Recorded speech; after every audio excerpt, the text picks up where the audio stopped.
ایک سیدھا سادہ انسان تھا، بھولا، لیکن پتہ نہیں کیوں اس کے بھائی اس سے حسد کرتے تھے۔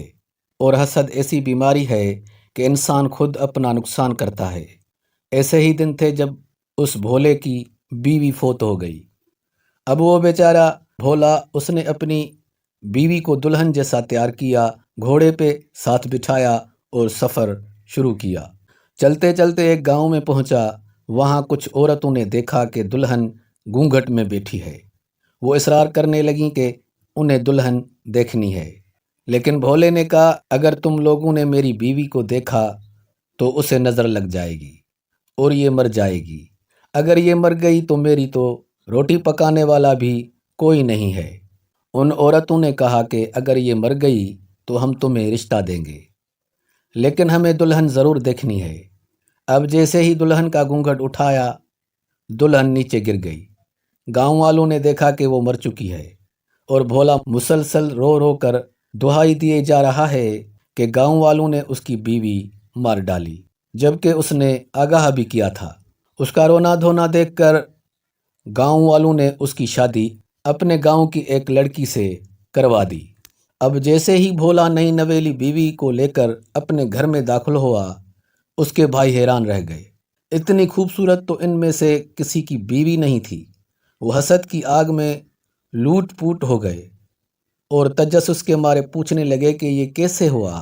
بھولے نے انہیں بتایا کہ فلاں گاؤں میں اس نے اپنی مردہ بیوی کو بیچ دیا اور اس کی جگہ نئی لے لی۔ اب اس کے سب بھائیوں نے اپنی اپنی بیویوں کو مارا، گھوڑے پہ بیٹھے اور متعلقہ گاؤں پہنچ کر خوانچہ فروشوں کی طرح آوازیں لگانے لگے، مردے بکاؤ، مردے بکاؤ۔ گاؤں والوں نے دیکھا تو پکڑ کر ان سب کی خوب دھلائی کی کہ کبھی مردے بھی بکاؤ ہوئے ہیں۔ مار کھا کر سب بھائی واپس آئے تو تل ملائے ہوئے تو تھے ہی۔ جیسے ہی بھولے کا گھر دیکھا، سب نے مل کر اسے آگ لگا دی۔ بھولے اور اس کی بیوی نے بمشکل جان بچائی۔ بھولے کو دکھ تو ہوا، مگر وہ ہمت ہارنے والوں میں سے نہیں تھا۔ اس نے ساری راکھ اکٹھی کی، اسے بوری میں ڈالا، سائیکل پہ رکھا اور سفر شروع کیا۔ چلتے چلتے گاؤں میں پہنچا۔ وہاں ایک بوڑھی عورت ایک بچے کے ساتھ بیٹھی تھی۔ کہنے لگی کہ میرے پوتے کو ہسپتال پہنچا دو، اسے بخار ہے، لیکن میرے پاس اس بوری میں خزانہ ہے اور تمہارے بیٹے کے بخار سے وہ جل کر راکھ بن جائے گا۔ بوڑھی عورت نے کہا، اچھا، اگر ایسا ہوا تو میں یہ بوری تمہیں سونے سے بھر دوں گی۔ اب جیسے ہی وہ لوگ اسپتال پہنچے، بھولے نے سب لوگوں کے سامنے بوری کھولی۔ اس میں نری خاک ہی بھری ہوئی تھی۔ اب تو بھولے نے خوب واویلا کیا کہ اس بوڑھی عورت کے پوتے کے بخار سے اس کا سونا جل کر کوئلہ بن گیا۔ بوڑھی عورت نے وعدے کے مطابق اسے سونے کی بوری بھر کر دے دی۔ جیسے ہی بھولا گھر پہنچا، سب بھائی دیکھنے لگے کہ کایا پلٹ کیسے ہوئی۔ بھولے نے بتایا کہ فلاں گاؤں میں ایک بوڑھی عورت راکھ لے کر سونا دیتی ہے۔ بھائیوں نے فوراً بیشتر اپنے گھر جلائے، کوئلہ سائیکل پہ لادا اور چلے بیچنے۔ آخر شام کو مار کھا کر گھر آ گئے اور آتے ہی بھولے کی جائیداد پہ قبضہ کر لیا اور اسے گھر سے نکال دیا۔ اب بھولا جنگلوں کی خاک چھاننے لگا۔ جنگل میں رات ہوئی تو ایک جھونپڑی نظر آئی۔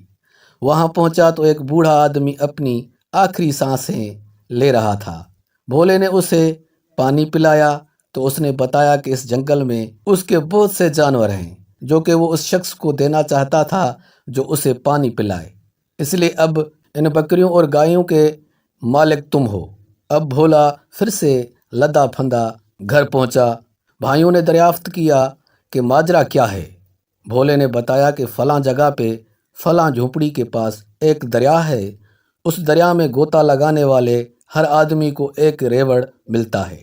بھائیوں نے آؤ دیکھا تاؤ اور پہنچے سب دریا میں چھلانگ لگانے اور باری باری کود گئے۔ اب جو بھی کودے وہ ہاتھ سے اشارہ کرے کہ مت آنا، اور باہر بیٹھے عقل مند سمجھیں کہ وہ کہہ رہا ہے کہ جلدی آؤ۔ یوں بھولے کے بھائی اپنے حسد کے ہاتھوں انجام کو پہنچے کہ حسد انسان کی عقل بھی کھا جاتا ہے۔ دیکھنے اور سننے کا بہت بہت شکریہ۔ اللہ حافظ۔